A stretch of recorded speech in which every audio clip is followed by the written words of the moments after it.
The Golden State Warriors are honestly not in the best of positions right now. Despite winning their first game right after the All-Star break, they proceeded to drop 3 in a row. Not the thing you would expect given the star power and shooting precision of guys like Steph Curry and Klay Thompson. But many expect the squad to shape up and then ship out their opponents soon enough. And one of the reasons for this is the bringing in of Gary Payton II to not just the team, but to be a main roster starter. Allow us to tell you things you didn't know about Gary Payton II. Pretty much my job. Gary Payton II has been making an impact even when his team isn't doing its best. For example, earlier in the season, a question tossed towards Stephen Curry after a Warriors 119-107 win over the Sacramento Kings was pointed, yet he responded as if he was truly glad to hear it. He was asked if Gary Payton II's terrific performance in the victory exhibited the value of having the team fill its 15th and final roster spot. 1,000%, he said firmly, a split second after the question was completed. Curry was among the veterans urging Warriors management to fill that spot, and the pleas intensified when the management waived 4 players, including veteran guards Avery Bradley and Payton, both of whom specialize in defense. Management during training camp never committed to signing a 15th player and actually considered opening the season without filling the vacancy. One less salary to pay, a sad tactic in the league. When Bradley signed with the Lakers, the Warriors coaching staff, teeth gritted and fingers crossed, hoped Payton would not land elsewhere and that management would relent. He remained available and the Warriors pounced.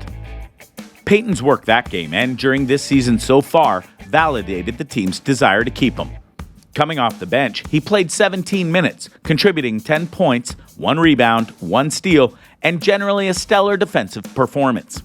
It's not typical that the last man on an NBA bench, a 6'2" guard, makes a significant impact in the 3rd game of the season. Curry laid out the assets Payton brings. The on-ball defense, but also the movement and instincts he displays on offense. The crazy 6'8" wingspan, and the hops as Payton's first bucket was a transition dunk off a Curry lob.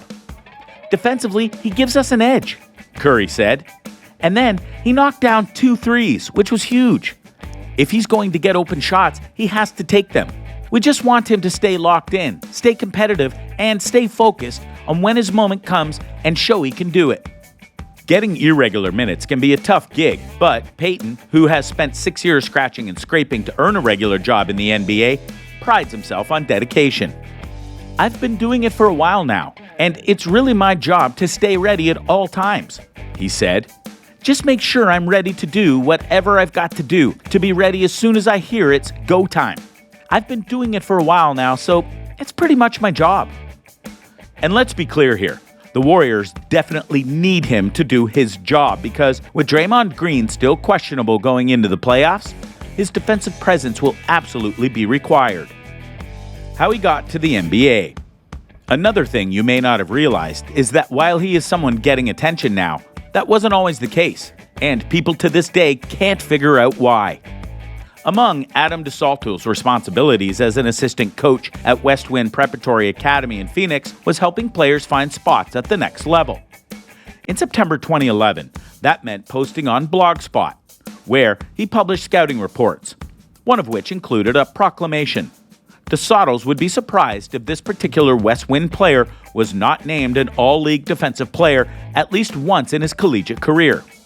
When he talked to college coaches about this player, a defense-first, jump-out-of-the-gym combo guard, he could sense their hesitation. It was weird, he said, because the film spoke for itself, and as the player's English teacher, he didn't understand how anybody could meet the kid and not like him. Convincing the coaches to make the trip was like pulling teeth. To this day, DeSalto's cannot explain why there was such little interest in Gary Payton II. You'd think the son of a Hall of Famer would be overhyped, not under-recruited. I couldn't even get the Big Sky to come look at Gary, DeSalto said. His name's Gary Payton, and he's athletic. So, 1, that means I'm a terrible salesperson, but 2, he wasn't really somebody that people took that seriously. Payton was 19 when he got to the Salt Lake City Community College, 23 when he went undrafted out of Oregon State, and 29 when his 1-year contract with the Golden State Warriors was guaranteed last Monday. Until recently, he was on the fringes, playing in the G League and Summer League, on 2 ways and 10 days, never finding a way to stick with one NBA team from training camp to Christmas. This past Christmas, Payton started in the marquee game. When Devin Booker neglected to box him out, he soared to the rim for a powerful putback. The kind of play that looks 1,000 times more impressive when the guy making it is 6'3". In the afterglow of Golden State's victory, Andy Liu, co-host of Light Years, a long-running Warriors podcast, changed his Twitter display name to Gary Payton II Stan account. "It's just an unforgettable season," Payton said on January 10th, the day he officially kept his spot, just before the team plane departed for Memphis. "My first locked-in season, guaranteed. And with this team, it's special guys on this team."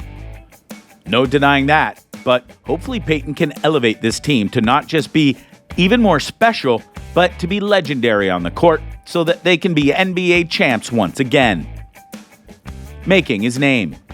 Payton has seen the Chase Center crowd give him a standing ovation and heard it chant his name. He has harassed opposing stars from Chris Paul to Nikola Jokic, won a jump ball against the 6'11" Jonas Valanciunas, dunked so hard he got headbutted, and earned a new nickname. Young Glove is Payton approved, as are the Thief and GP II.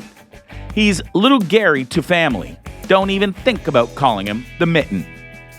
He's hard to define, so the things that he does on the court have to be pretty special, Golden State assistant coach Ron Adams said.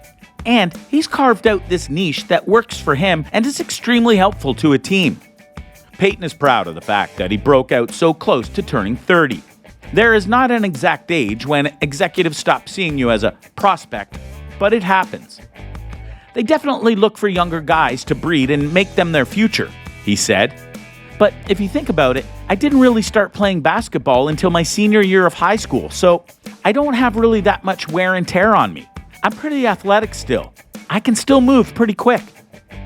By his own admission, Gary Payton II has said that he is a late bloomer, and that probably led to why people weren't willing to take a chance on him despite being the son of the Glove, a legendary NBA player who went up against Jordan and others during his time in the league.